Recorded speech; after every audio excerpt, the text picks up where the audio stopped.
il y a près d'une heure. Bon, pour l'instant, c'est pas très Continue organisé. les On a orages. quelques orages là sur les Pyrénées-Atlantiques, sur le département de la Gironde, quelques orages également dans la région de Bordeaux.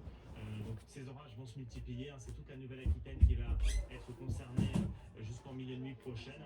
Et donc ces orages ensuite vont remonter vers le Limousin et ils termineront leur route en direction du Berry en milieu de nuit. Ça, c'est pour les orages.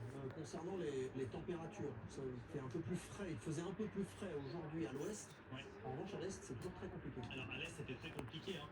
On a battu plus de 200 records de chaleur. Le thermomètre est monté dans le département de la Meuse à plus de 43 degrés.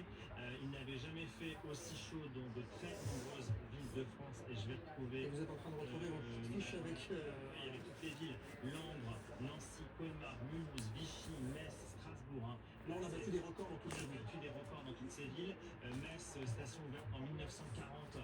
Il n'avait jamais fait 40 degrés. Ça y est, il a fait plus de 40 degrés à Metz. Pour la deuxième journée consécutive, Strasbourg n'avait jamais enregistré 40 degrés hein, depuis le début de relevé. Pour la deuxième journée consécutive, il a fait plus de 40 degrés à Strasbourg. Donc là, on a encore de nombreux départements qui sont en vigilance rouge, canicule pour cette nuit dans le nord-est. Demain matin à 6h, il ne restera que l'Alsace en vigilance rouge jusqu'à demain soir. Mais ce qui ne...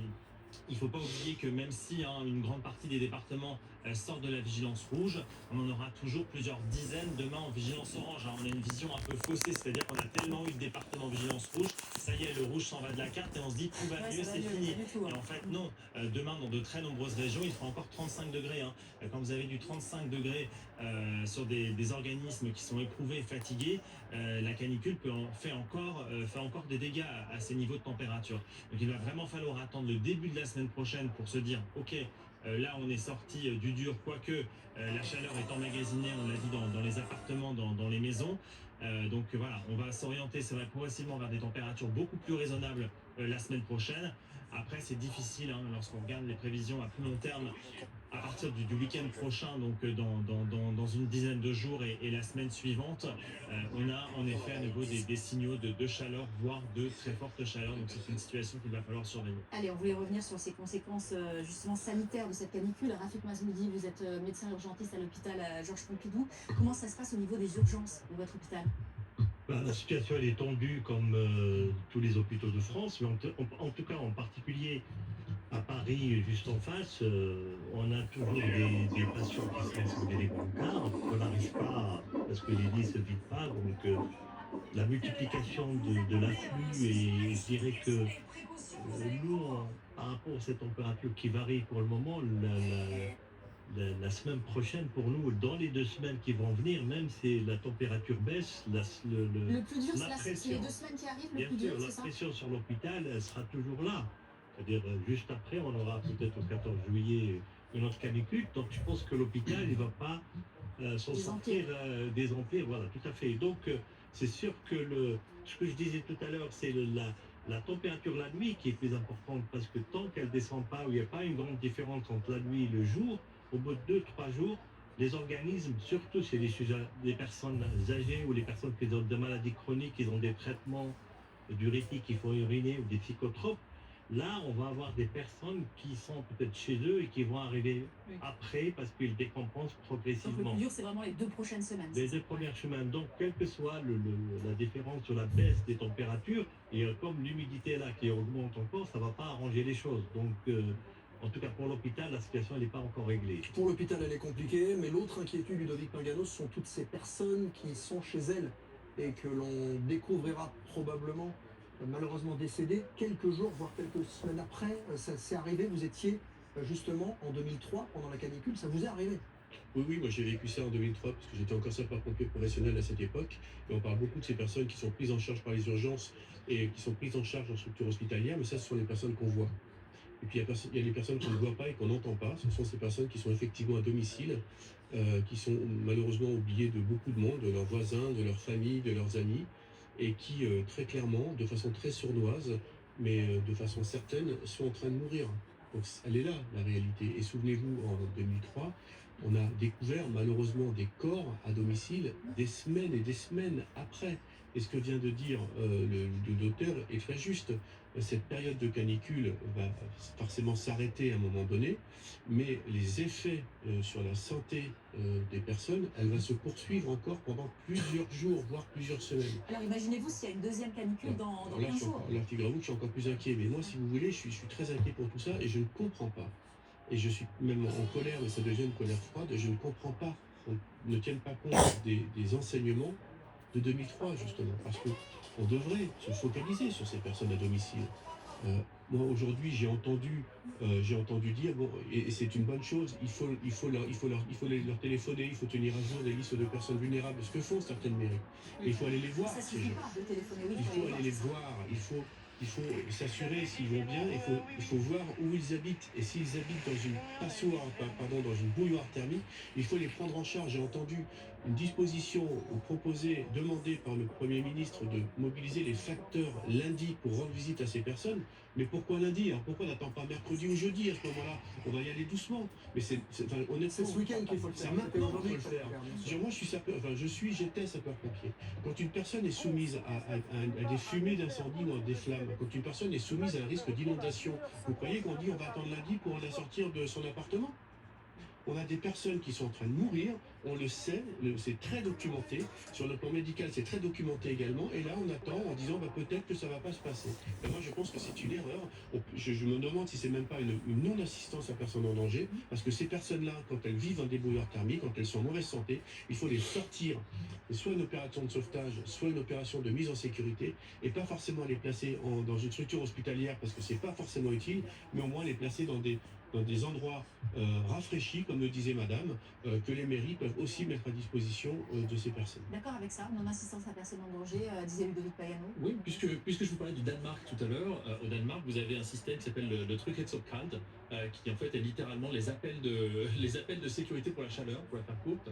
Et en fait, chaque matin, vous avez des bénévoles qui vont appeler effectivement dans les différentes communes, tout simplement les personnes âgées vulnérables. Et si effectivement la personne ne répond pas, la personne âgée en question, il y a effectivement un mécanisme de contacter une personne contact pour justement essayer de faire en sorte que cette personne contact ou d'autres puissent aller les voir. Bref, et si vous avez Un réseau, finalement, c'est ça, Exactement, ouais, un réseau de solidarité. vous avez une infrastructure sociale qui a été institutionnalisée. En France, on a quelque chose qui est pas très éloigné, mais quand Voilà, même, scanner, qui est le registre communal canicule. n'hésitez Ce pas à registre communal scanner. canicule, il existe, mais de fait, c'est déclaratif. Il faut faire l'effort d'aller s'y inscrire. Encore faut-il savoir que ça existe en mairie.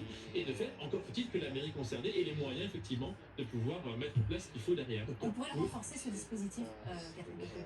Eh Oui, sûrement, on pourrait faire mieux, mais ça a quand même été un très grand progrès depuis 2003. Il y a vraiment un effort des mairies, des communes pour le faire. N'hésitez Mais pas à la scanner ces différence qu'on a avec les ouvrages. pays étrangers, c'est Envoyez que vos vous parliez des vidéos. bénévoles. On a un vivier de réservistes, de bénévolats en France qu'on n'utilise pas. D'accord? Ou en tout cas qu'on ne va pas motiver et qui existe. Vous pensez à qui, par exemple? On parlait des facteurs tout à l'heure, mais ça, c'est pas les bénévoles. Mais Les qui facteurs pourrait sont aller pas frapper à la des porte, bénévoles, par mais exemple?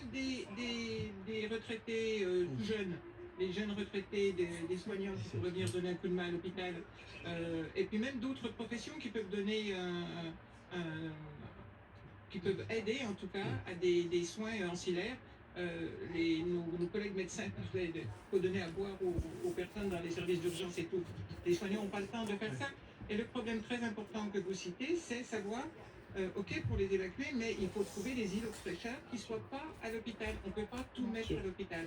Donc il faut être très Et qui ne attentif soient pas là-dessus. très éloignés de leur domicile non plus. Non plus, mais là il faut trouver. J'ai même vu dans des pays étrangers, il y a des camions douches qui se baladent dans les Des camions de dans douche, les hein. villes, etc. Ah ouais. Et voilà. Donc il y a plein d'idées. Donc surtout faire un rétex à bouche le cou. Alors un RITEX, c'est un retour d'expérience. Hein, ouais. Pardon, retour d'expérience, oui. Mais maintenant pour tout à l'heure, là, pour dans 8 jours. Si vous nous rejoignez ce soir sur BFM TV, bienvenue à vous. Toutes nos équipes sont mobilisées sur le terrain puisqu'après une semaine de canicule, ce sont les orages qui frappent ce soir la France avec des rafales déjà très importantes, notamment dans le centre de la France, à Blois, près de 145 km/h en rafale attendus. Ces orages qui ont traversé l'Île-de-France et qui se dirigent vers le nord. On continue évidemment de suivre ça en direct avec nos équipes et nos images, mais aussi cette canicule qui se poursuit, Marc, puisque ce n'est pas terminé encore. Il va continuer de faire chaud, notamment dans l'est du pays. Et même la semaine prochaine, on le disait, vigilance orange, ça ne veut pas dire qu'il fera frais. Voilà, en effet, demain matin à 6 h, il n'y aura plus que 2 départements vigilance rouge, à savoir le Bas-Rhin et le Haut-Rhin. Mais vous avez toujours plusieurs dizaines de départements demain qui restent placés en vigilance orange, dont l'Île-de-France, ce qui montre l'impact sanitaire de cette vague de chaleur. Parce que en termes de température, normalement, demain, l'Île-de-France, normalement, aurait dû sortir Et on sera aux environs de combien demain en Ile-de-France? Demain, c'est une bonne question. Je pose une petite colle, je vous laisse rechercher. Sans Mais doute, Plus de 30 degrés. sans doute Certaines encore, plaines, 30 degrés, bien sûr. sans doute encore une trentaine de degrés, oui. Mais bon, ça reste quand même beaucoup plus raisonnable que ce que nous avons connu. Je vous le rappelle quand même, on est à 10 jours consécutifs à plus donc de 35 degrés avec deux journées donc à 40 degrés. Jamais la barre des 40 degrés n'avait été franchie au mois de juin sur le bassin parisien. Encore 32 degrés quand même demain après-midi. 32 degrés demain, 32 degrés. Dans la quand vous capitale. dites raisonnable, ouais. Oui, c'est plus raisonnable que Bien sûr, que cette semaine. cette semaine. Ouais. Et ensuite, à partir de lundi, en effet, 28. Donc c'est vrai que globalement, à partir du début de la semaine prochaine, toutes les régions vont retrouver des températures proches ou inférieures à 30 degrés. Donc ça reste quand même plus chaud que la normale de saison. Il y aura vraiment lundi, mardi que le pourtour méditerranéen qui sera encore concerné par de fortes chaleurs.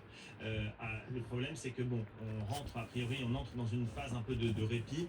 Après, on a quand même du mal on n'a pas de mal à savoir ce qui va se passer. Enfin, on a en tout cas des premiers signaux qu'on aimerait ne pas voir ce soir. C'est-à-dire qu'on a des signaux à nouveau de potentiellement à nouveau un espèce de dôme de chaleur qui pourrait à nouveau se mettre en place donc sur une grande partie de la France. Et lorsqu'on regarde en effet les cartes d'anomalies thermiques à partir du week-end prochain, mais surtout de la semaine suivante, pour la première semaine des vacances d'été, c'est vrai que bon, ce sont des prévisions, en tout cas des grandes tendances qui nous inquiètent. Ce qui n'était jusqu'ici qu'une hypothèse est en train de devenir de plus en plus plausible. À la base, c'était pas une hypothèse. Disons que la ministre de la Transition énergétique, Monique Barbu, a en effet annoncé des chaleurs extrêmes jusqu'au 14 juillet. Bon, lorsqu'elle a dit ça, clairement, il n'y avait rien qui nous permettait d'affirmer ceci. Aujourd'hui, ce qui nous permet éventuellement d'émettre cette hypothèse, ce sont des modèles météo qui nous permettent de nous projeter à 10-15 jours, notamment le modèle américain GFS, le modèle européen ECMWF. Et en effet, ces modèles, aujourd'hui, montrent un signal de chaleur, voire de très forte chaleur. Peut-être que demain, il y en a un qui ne verra plus ça.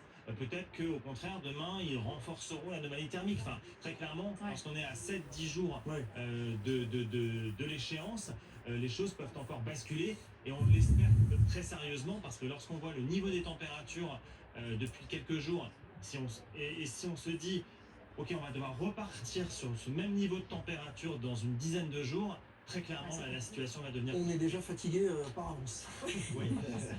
On va partir en tout cas retrouver Elliott Francôme à Paris, puisque 32 degrés demain à Paris, c'est presque frais. La capitale qui respire enfin après une semaine éprouvante, Elliott. Et ce soir, pas mal de gens sont sortis justement dehors pour prendre un peu l'air. Les orages, le vent a permis de rafraîchir un petit peu l'atmosphère. Le vent s'est calmé. Oui, c'est vrai, Dominique, que la température ici a baissé au niveau de Paris. On est toujours à la butte de Montmartre, au niveau du Sacré-Cœur. Et la température a baissé depuis ces orages. Les orages qui sont maintenant en train de se diriger vers les Hauts-de-France. Des rafales de vent qui ont été enregistrées à plus de 100 km/h localement à Paris. En tout cas, ce qu'on peut vous dire ici, c'est que les orages sont passés. Il n'y a pas eu d'éclairs depuis maintenant une dizaine de minutes. Les rafales de vent aussi sont passés et il ne pleut plus. Les gens sont en train de revenir, même si certaines personnes étaient restées pendant les orages. Il y a de plus en plus de gens qui reviennent au niveau des marches du Sacré-Cœur et tout s'est calmé ici au niveau de Montmartre à Paris. En direct de la butte de Montmartre avec Nassim Gomri. Merci à vous. Est-ce qu'on pouvait dire de ces orages et des conséquences sanitaires de la canicule? L'actualité internationale marquée en cette fin de semaine par une grande offensive ukrainienne baptisée Opération 40 jours. Elle vise à faire plier la Russie, à tout faire pour perturber l'effort Voilà. de guerre russe. Alors on Tenter de écoute ramener juste Vladimir ce Poutine à la petit table des négociations. On reportage va revenir sur la notamment guerre dans en un instant Ukraine. sur ce qu'il s'est passé dans la nuit de jeudi à vendredi. Plus de 600 drones lancés en une nuit. Mais écoutons d'abord Volodymyr Zelensky qui nous présente justement cette opération. Les services de renseignement ont obtenu des documents internes russes contenant une évaluation réaliste de la situation. Et il s'agit de l'évaluation de l'occupant lui-même. Notre campagne de pression est ressentie douloureusement par les dirigeants russes. Nous atteignons leurs arsenaux. Près de Saint-Pétersbourg, une quantité importante de munitions de la flotte de la Baltique a été détruite et des frappes similaires ont été menées dans d'autres zones. Saint-Pétersbourg, une quantité de la flotte de la Voilà, Baltique, 40 de munitions, jours d'autres pour zones, faire nous dit plier Volodymyr Zelensky. On Poutine. parlera d'ailleurs de la Crimée dans un instant. C'est une stratégie, Thierry Arnaud, bonsoir, de grande échelle que lance le président ukrainien. Les sites pétroliers, les sites logistiques, dépôts de munitions. Est-ce la plus grande